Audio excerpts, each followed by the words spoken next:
नमस्कार प्रिय मित्रों। आज हम मेष लग्न के मारकत्व के बारे में चर्चा कर रहे हैं। कल हमने सामान्य तरह से कौन सा ग्रह और भाव मारक होते हैं इसके बारे में चर्चा किया।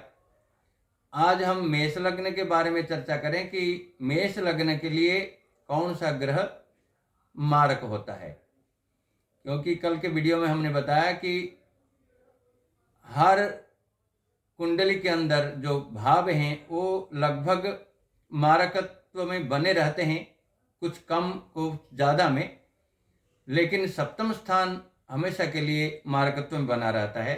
तो ऐसे में मेष लग्न के पत्री के लिए इसका मालिक मंगल है, जो 2 स्थान का कमांड करता है, लग्न का और अष्टम स्थान का। आपको पता है कि अष्टम स्थान भी मारक में आता है, क्योंकि आयु और मृत्यु का कारक होने के कारण, विचारणीय स्थान होने के कारण। लेकिन ये भी ज्योतिष के आधार है कि कोई भी ग्रह अपने स्थान को, अपने भाव को कभी नुकसान नहीं करता। यद्यपि मंगल अष्टम का मालिक है, लेकिन लगने से होने के कारण वो अष्टम को कभी खराब नहीं करेगा, इसलिए इतना मारक मंगल नहीं होगा, अष्टम स्थान नहीं होगा। सप्तम स्थान आपको पता है प्रबल मारक है। तो मेष लग्न के पत्र के लिए जो सप्तम का मालिक शुक्र है, वह द्वितीय स्थान का भी मालिक है। और हर ग्रह जो एक दूसरे के साथ संबंध बनाते हैं, ऐसे में मंगल शुक्र का यद्यपि पूर्ण शत्रुता नहीं है, फिर भी शुक्र मंगल के साथ में शत्रुता रखते हैं। इसके आधार पर शुक्र मेष लग्न के पत्र के लिए प्रबल मारक में आते हैं, क्योंकि दोनों जो मारक स्थान है, द्वितीय स्थान और सप्तम स्थान का मालिक होने के कारण। अब चलते हैं आगे।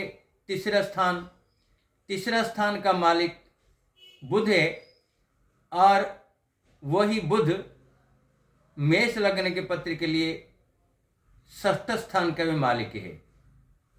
तीसरा स्थान और षष्ठ स्थान दोनों दुस्थान है, और अष्टम से अष्टम होने के कारण तृतीय स्थान भी मारक में आता है। और लग्न के साथ में बुध का तात्कालिक या नैसर्गिक दोनों प्रकार के जो शत्रुता है वह बुध है, इसलिए बुध मेष लग्न के पत्र के लिए प्रबल मारक में आते हैं। और हम चलते हैं एकादश स्थान के लिए। एकादश स्थान का जो मालिक है वो शनि है। यद्यपि शनि मंगल के साथ में अच्छा संबंध नहीं रखते हैं, फिर भी एक केंद्र स्थान के मालिक होने के कारण, शुभ स्थान के मालिक होने के कारण शनि इस पत्र के लिए, मेष लग्न के लिए शत्रु और मित्र दोनों प्रकार के भाव रखते हैं, इसलिए प्रबल मारक शनि मेष लग्न के पत्र के लिए नहीं है।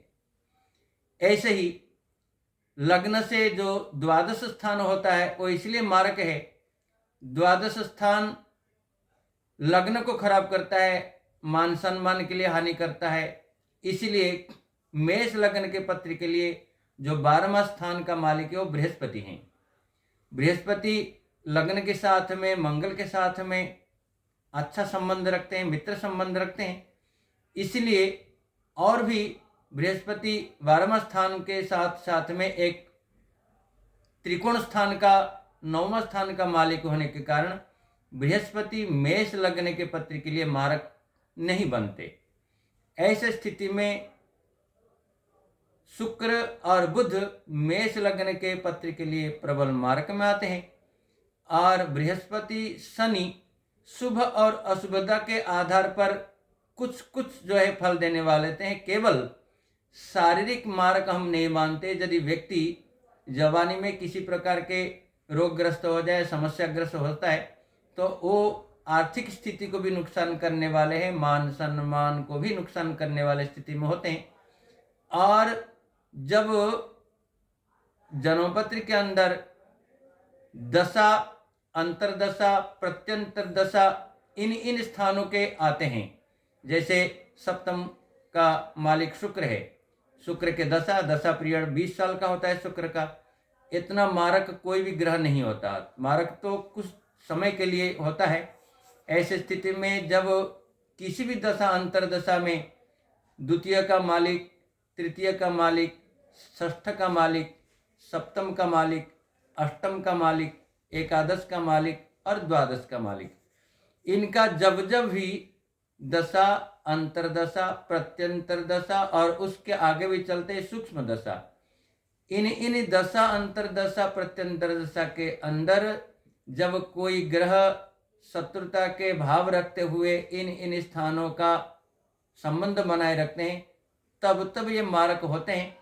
और अपने जन्मपत्री देखते समय जिनका मेष लग्न का पत्री है, वो अपने पत्री के आधार पर इनका चयन करें और उस स्थिति को गंभीरता से लेते हुए अपने जीवन का दर्शन करें। और यदि इस प्रकार का है, उन मारक ग्रहों का और उन दशा के समय में आने वाले जो प्रत्यदशा, अंतरदशा, सूक्ष्म दशा, छोटे छोटे पीरियड के, उनमें कुछ ना कुछ इनका उपचार करते रहे, जिससे आप तन मन धन से सुखी महसूस करेंगे। इसी के साथ में आज मेष लग्न वालों के लिए शुभ आशीर्वाद देते हुए समाप्त करते हैं। कल अगले वीडियो के साथ मिलेंगे। सबको जय श्री कृष्ण।